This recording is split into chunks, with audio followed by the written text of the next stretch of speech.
Mas Budi. Musiknya bisa di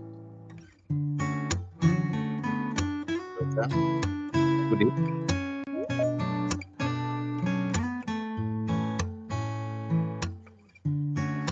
Mas Budi, izin musiknya bisa disesuaikan Mas Budi.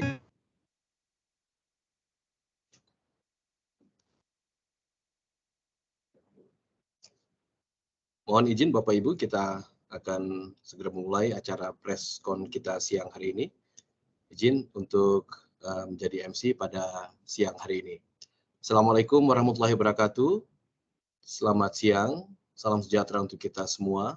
Yang kami hormati Bapak PLT Gubernur DKI Jakarta, PJ Gubernur Jakarta, atau yang mewakili para pejabat di lingkungan pemerintah Provinsi DKI Jakarta, yang kami hormati pimpinan Kementerian Keuangan Regional DKI Jakarta, para Kakanwil Direktorat Jenderal Perbendaharaan, Kakanwil Direktorat Jenderal Pajak, Direktorat Jenderal Bea Cukai, dan Direktorat Jenderal Kaya Negara,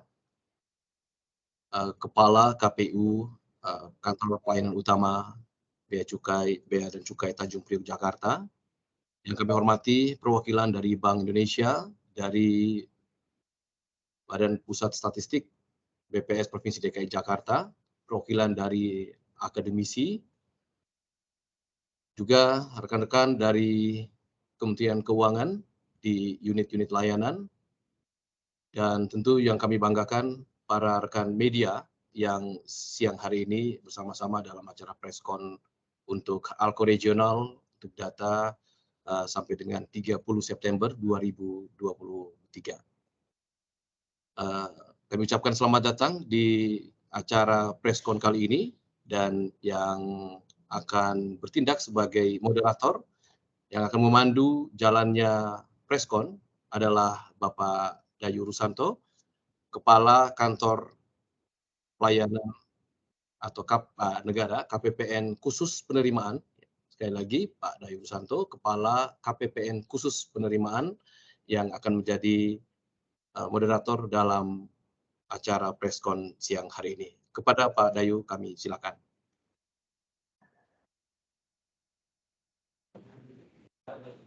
Terima kasih Pak Jamal atas waktunya. Izin, apakah suara saya dapat terdengar dengan cukup jelas, Pak? Terdengar dengan jelas, Pak Dayu. Silakan. Terima kasih Pak Jamal.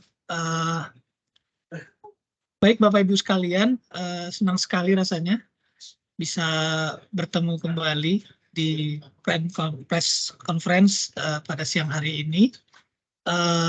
Sebelumnya saya ingin menyapa terlebih dahulu para narasumber yang hadir pada siang hari ini.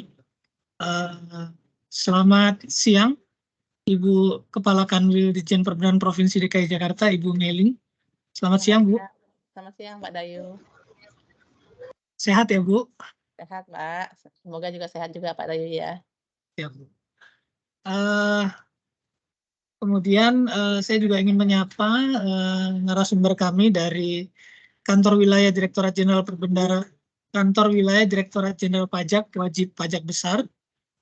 Dalam hal ini Kepala Bidang Data dan Pengawasan Potensi Perpajakan, Bapak Agus Budi Prasetyo. Selamat siang, Bapak.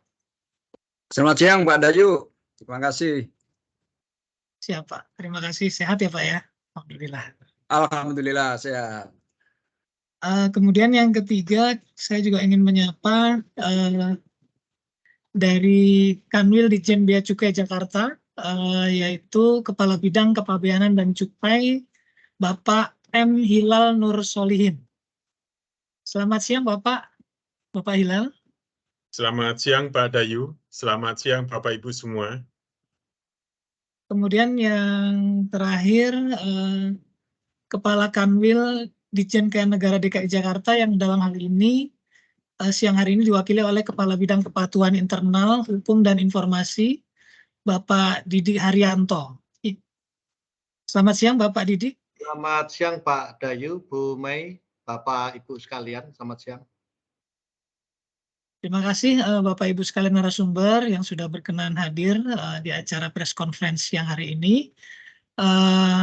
Bapak Ibu sekalian yang kami hormati, tentunya sebagaimana kita ketahui bahwa di tengah kondisi ekonomi global yang melambat dan kondisi geopolitik yang masih bergejolak ya, secara nasional sebenarnya perekonomian Indonesia menunjukkan gejala yang baik, di mana pertumbuhan ekonomi Indonesia di triwulan kedua tahun 2023 tetap tinggi dan berada di atas ekspektasi pasar. Serta didukung juga oleh kinerja APBN dengan belanja negara yang tetap bertumbuh. Di samping itu juga pendapatan negara kita secara nasional masih positif dan pembiayaan yang antisipatif. Nah, Bapak Ibu sekalian, tentunya menarik jika kita meneliti atau mendengarkan lebih jauh terkait dengan kinerja APBN regional dan juga APBD di Provinsi DKI Jakarta. Nah, pada konferensi pers kali ini akan kita simak bagaimana perkembangan regional, kemudian realisasi APBN secara regional, baik itu realisasi belanja maupun penerimaannya, yang terdiri dari perpajakan, bea masuk dan cukai, serta PNBP, serta juga realisasi daripada APBD di DKI Jakarta. Tentunya sampai dengan data per 30 September 2023. Baiklah, tanpa berpanjang kata, selengkapnya mari kita dengarkan penjelasan dari para narasumber. Yang pertama akan menyampaikan adalah Ibu Kepala Kanwil Ditjen Perbendaharaan Provinsi DKI Jakarta, yaitu Ibu Meiling.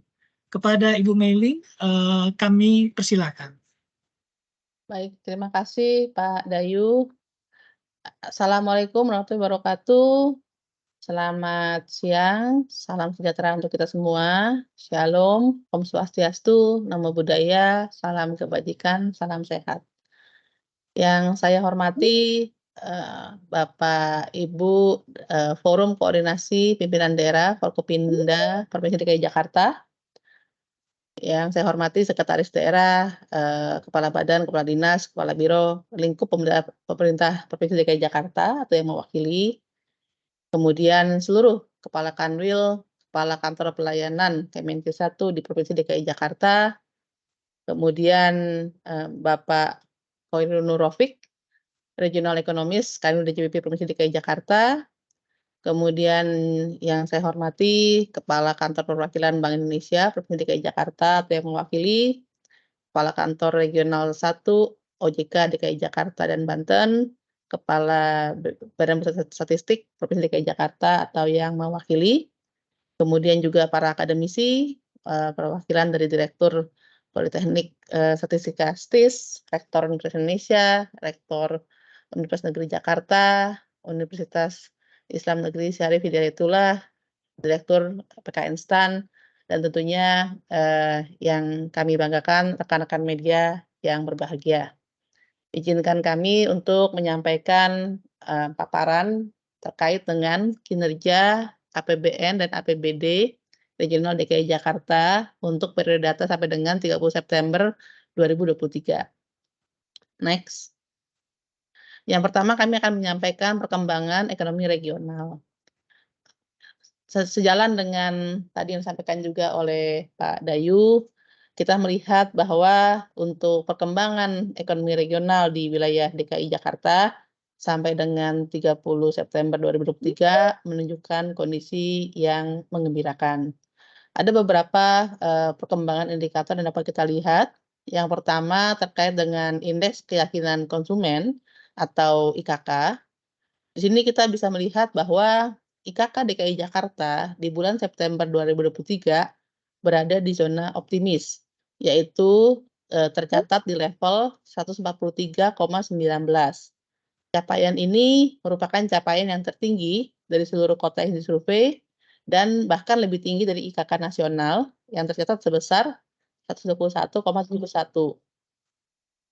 Kemudian kalau kita melihat persepsi konsumen terhadap kondisi ekonomi pada bulan September, ini menunjukkan optimisme dan ini tercermin dari indeks kondisi ekonomi saat ini atau IKE yang berada di level 132,29.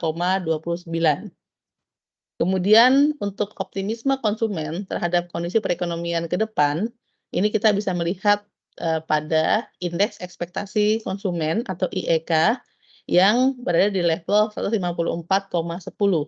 Jadi kalau kita melihat seluruh indeks baik IKK, IEK, dan IKE, ini semua berada jauh di atas nilai 100, yang artinya berada di zona optimis.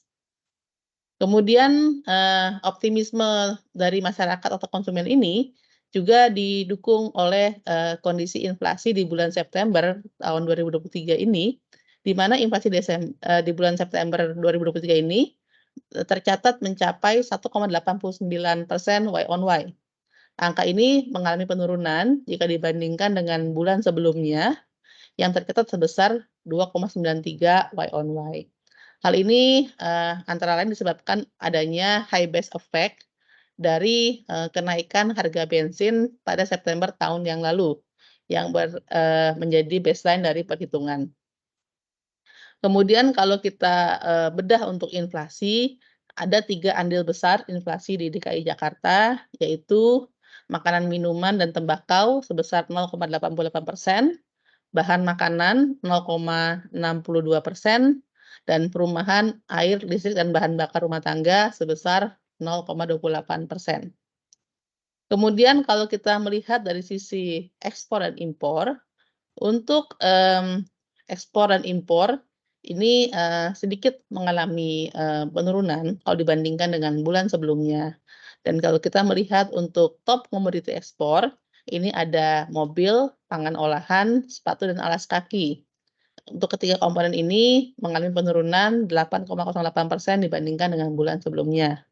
Sedangkan untuk top komoditi impor, ini ada mobil, mesin, plastik bentuk asal, dan untuk komponen impor, 2 komponen mengalami kenaikan, yaitu mobil dan mesin, sedangkan penurunan terjadi di plastik bentuk asal yang mencapai sebesar 11,56%. Oke, lanjut ke slide selanjutnya. Kita masuk ke realisasi APBN regional DKI Jakarta. Untuk kinerja APBN DKI Jakarta sampai dengan 30 September 2023, ini tercatat surplus sebesar 914,12 triliun dan ini bertumbuh 11,95% Y-on-Y. Nah, surplus ini berasal dari pendapatan negara yang tercatat sebesar 1.300,22 triliun, ini sudah mencapai 95,17% dari target. Dan ini tumbuh 4,22% Y-on-Y. Dari sisi belanja, tercatat untuk belanja negara sebesar 386,09 triliun atau mencapai 61,39% dari pagu. Selanjutnya, kita masuk yang pertama untuk komponen belanja negara. Nah, untuk belanja negara ada 2 komponen yang kita bisa lihat. Yang pertama adalah belanja pemerintah pusat. Belanja pemerintah pusat tercatat 374,35 triliun atau 61,33% dari pagu, ini mengalami penurunan 10,84% Y-on-Y. Nah, penurunan ini antara lain dikontribusikan oleh penurunan pada belanja barang non operasional untuk penanganan pandemi COVID pada Kementerian Kesehatan dan juga belanja pengelolaan dana perkebunan kelapa sawit pada Kementerian Keuangan. Untuk komponen utama dari belanja pemerintah pusat, ini umumnya dipengaruhi oleh belanja modal peralatan dan mesin pada Kementerian Pertahanan dan Kepolisian Negara Republik Indonesia, dan juga belanja bantuan sosial untuk jaminan sosial dalam bentuk uang untuk pembiayaan JKN atau KIS pada Kementerian Kesehatan.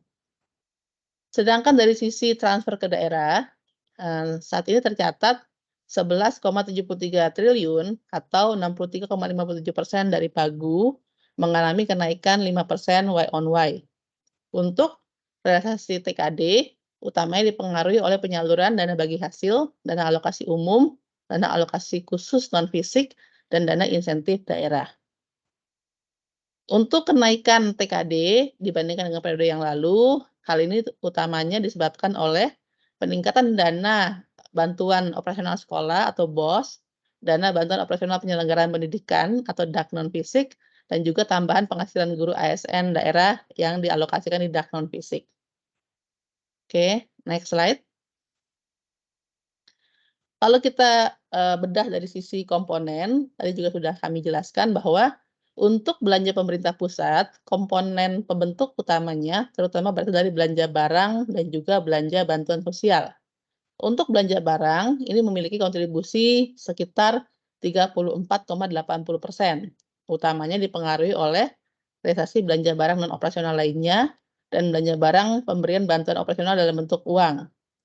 Kemudian untuk belanja bantuan sosial, ini kontribusinya mencapai 27,76%, utamanya dipengaruhi oleh belanja bantuan sosial untuk perlindungan sosial dalam bentuk uang, dan belanja bantuan sosial untuk jaminan sosial dalam bentuk uang.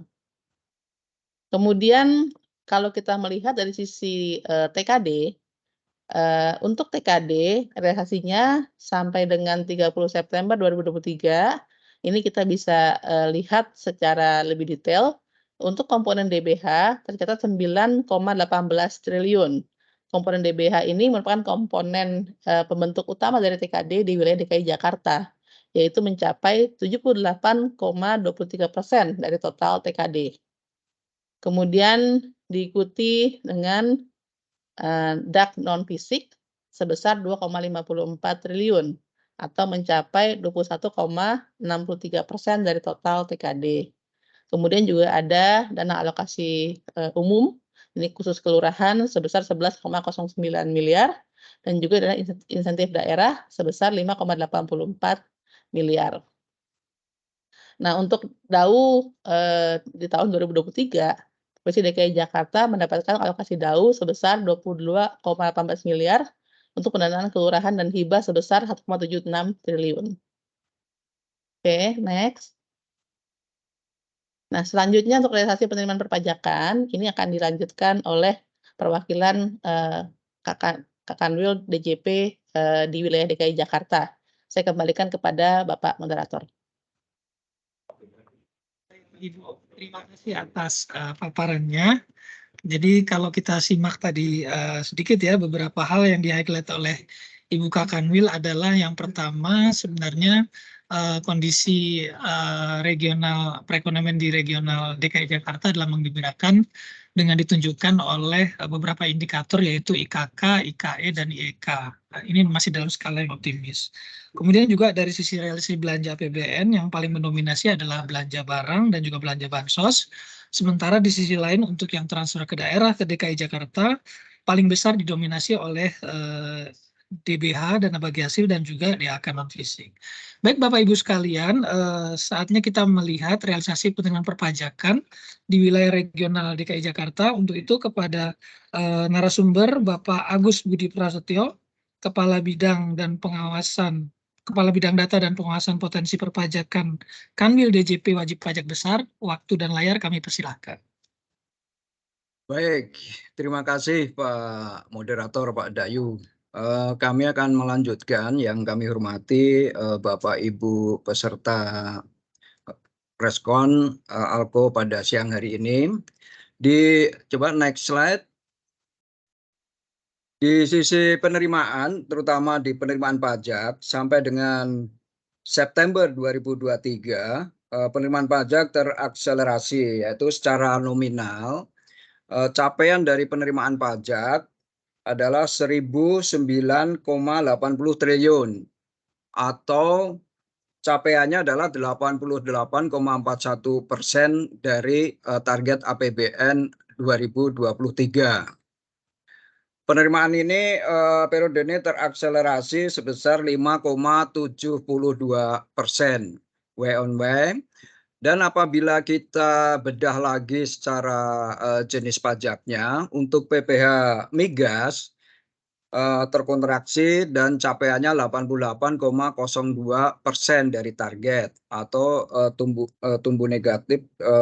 pertumbuhan negatif ya 12,70%.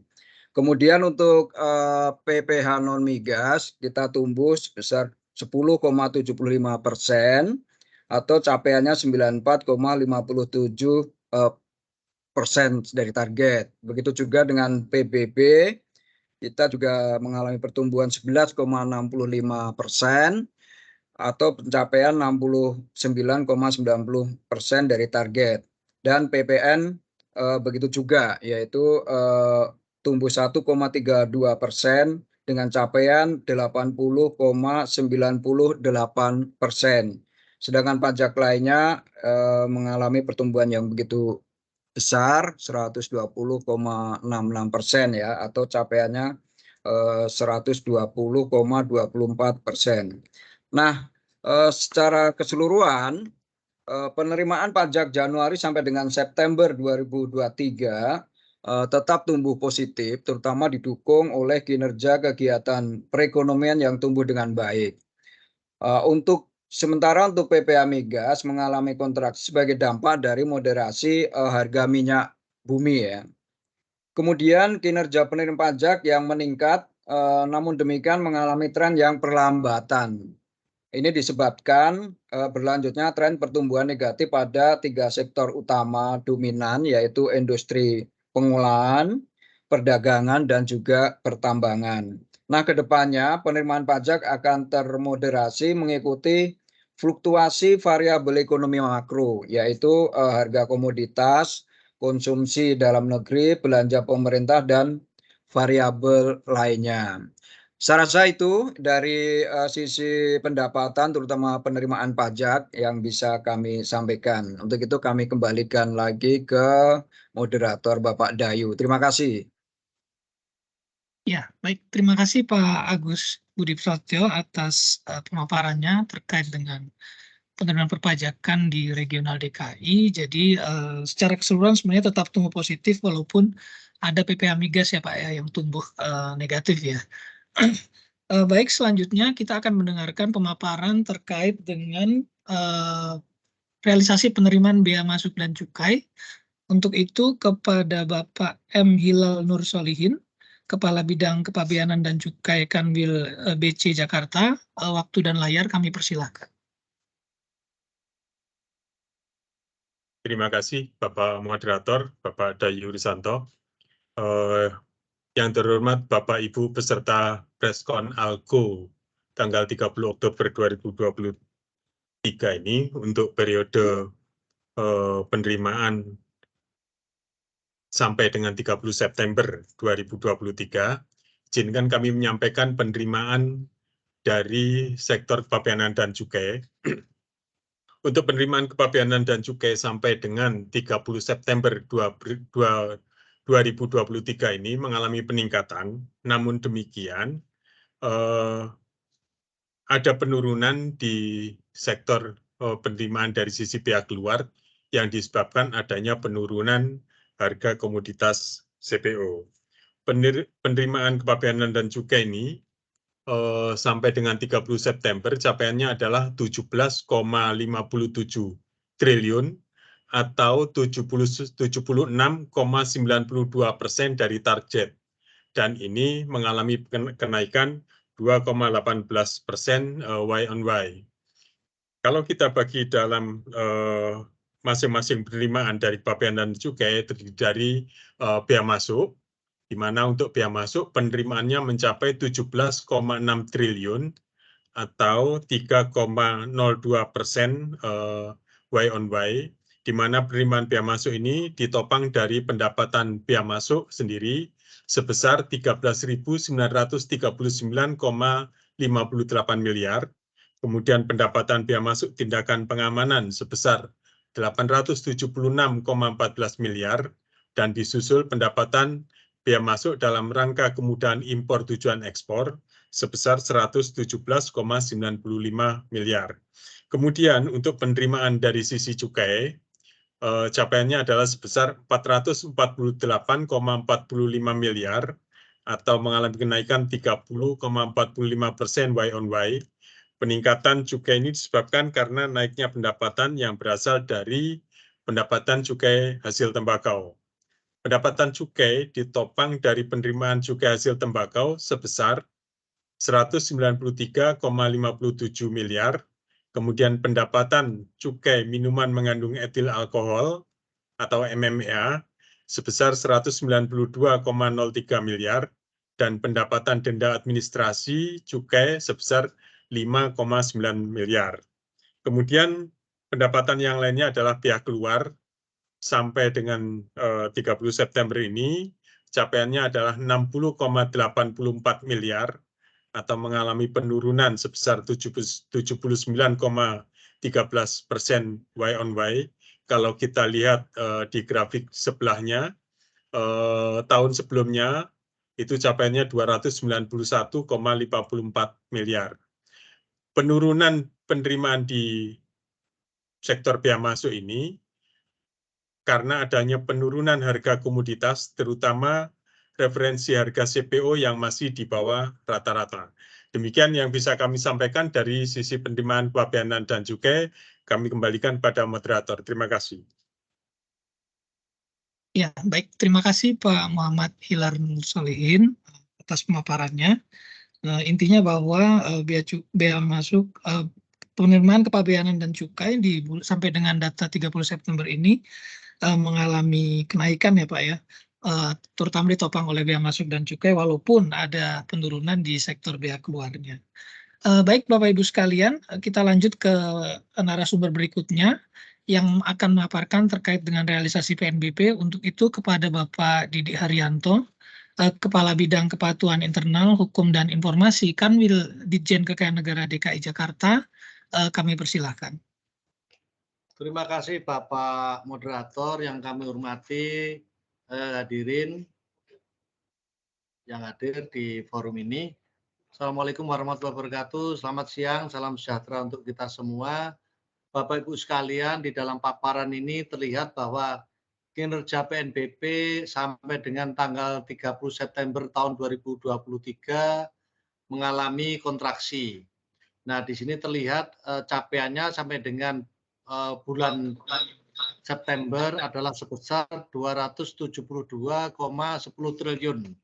Ini mengalami penurunan sekitar 0,93% dibanding periode yang sama di tahun yang lalu. Terlihat di dalam diagram yang berwarna kuning emas, ini terlihat di tahun yang lalu di periode yang sama mencapai angka 274 triliun sekitar ya. Nah, penerimaan PNBP ini ditopang dari berbagai macam sektor. Pertama, penerimaan dari sumber daya alam.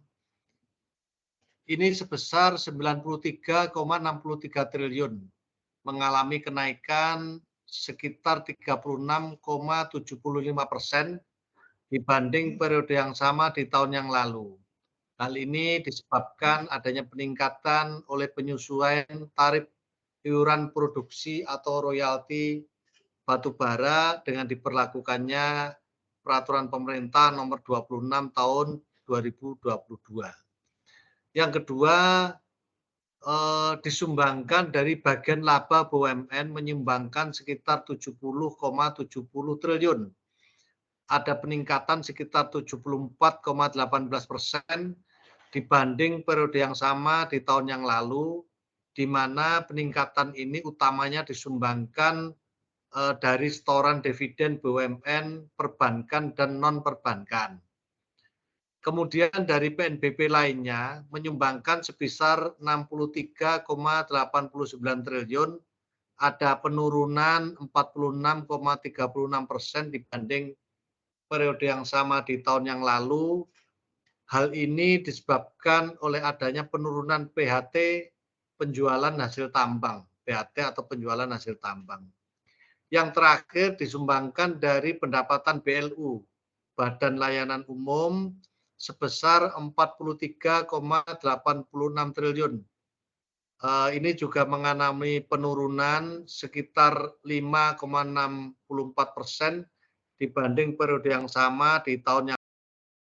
Hal ini disebabkan utamanya dari pengelolaan dana perkebunan kelapa sawit yang mengalami penurunan harga komoditas CPO. Demikian Bapak Ibu sekalian, kinerja PNBP yang dapat kami sampaikan. Untuk selanjutnya kami kembalikan kepada Bapak Moderator. Terima kasih.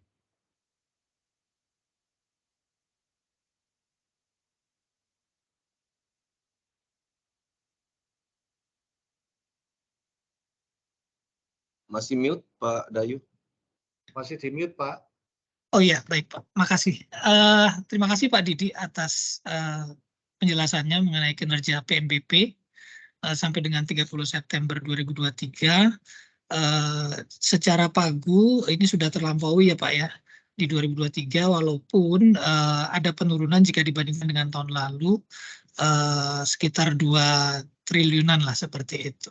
Namun kenaikan lebih banyak ditopang oleh penerimaan SDA dan bagian laba BUMN.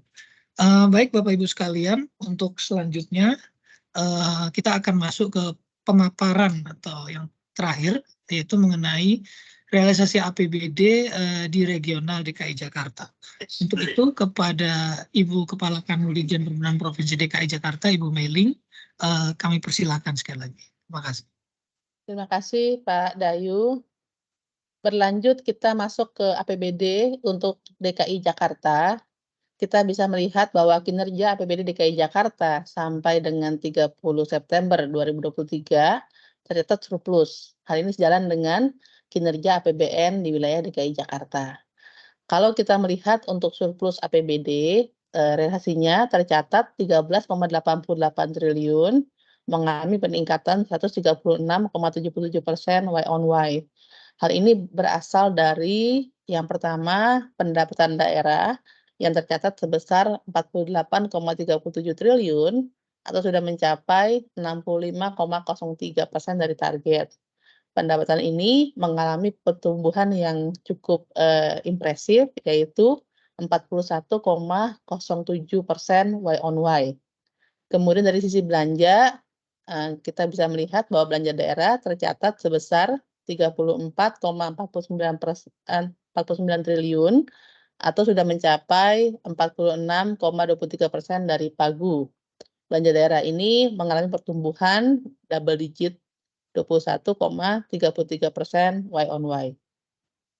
Berikutnya, kalau kita bedah satu persatu, yang pertama dari sisi pendapatan APBD DKI Jakarta, pendapatan APBD ini tumbuh signifikan tadi 41,07% Y-on-Y, dan bahkan kalau kita lihat dari pencapaian terhadap target, untuk tahun ini juga mengalami peningkatan dibandingkan dengan tahun yang lalu. Tahun ini sudah mencapai 65,03% dari target, sedangkan tahun lalu baru mencapai 44,27% dari target. Jadi untuk pendapatan ini juga mengalami akselerasi untuk pencapaian terhadap targetnya. Kemudian kalau kita bedah lagi untuk per jenis pendapatan, untuk pertumbuhan pendapatan daerah, ini khususnya disumbang oleh pendapatan asli daerah yang dalam hal ini tumbuh 59,09% Y-on-Y. Nah, untuk PAD ini kalau kita bedah lagi, untuk pertumbuhannya terutama disumbangkan oleh komponen pajak bumi dan bangunan, pedesaan dan perkotaan, kemudian ada bea perolehan hak atas tanah dan bangunan, dan juga pajak kendaraan bermotor. Untuk kontribusi penerimaan dari PBBP 2 dan BPHTB yang signifikan, ini salah satunya disebabkan oleh DKI Jakarta yang merupakan daerah perkotaan yang memiliki jumlah properti yang cukup tinggi, di mana DKI Jakarta menyumbang suplai properti residensial dan apartemen yang tertinggi secara nasional dengan kontribusi masing-masing sebesar 30% dan 64% terhadap suplai nasional. Kemudian untuk tingginya penerimaan PKB, ini disebabkan oleh DKI Jakarta yang memiliki jumlah kendaraan yang tertinggi kedua setelah Provinsi Jawa Timur, di mana di tahun 2022, BPS mencatat jumlah kendaraan di DKI Jakarta mencapai 21,87 juta atau sekitar 14,76% dari total keseluruhan jumlah kendaraan secara nasional. Kemudian untuk kenaikan PAD juga disebabkan oleh pemerintah Provinsi DKI Jakarta yang telah menerbitkan insentif fiskal dan juga kemudahan pembayaran pajak yang berlandaskan pada Peraturan Gubernur Nomor 5 Tahun 2023. Kemudian untuk dana transfer, ini juga sejalan dengan tadi penjelasan di bagian APBN, di mana untuk pendapatan dari dana transfer, ini utamanya disumbang oleh komponen DBH pajak penghasilan, DAK non-fisik tunjangan profesi guru, PNSD, dan juga DAK non-fisik BOS reguler. Kemudian untuk kenaikan pendapatan dari dana transfer juga disebabkan oleh meningkatnya komponen DBH pajak penghasilan dan juga DAK non-fisik BOS reguler dan juga DBH sumber daya alam, perikanan, dan DAK non-fisik tambahan penghasilan guru PNSD. Kemudian untuk lain-lain pendapatan daerah, ini mengalami kontraksi 47,97%. Nah, ini realisasinya utamanya berasal dari pendapatan hibah dari pemerintah pusat, pendapatan hibah dari kelompok masyarakat dalam negeri atau perorangan, dan juga pendapatan hibah dari badan, lembaga, dan organisasi dalam negeri. Oke, berikutnya.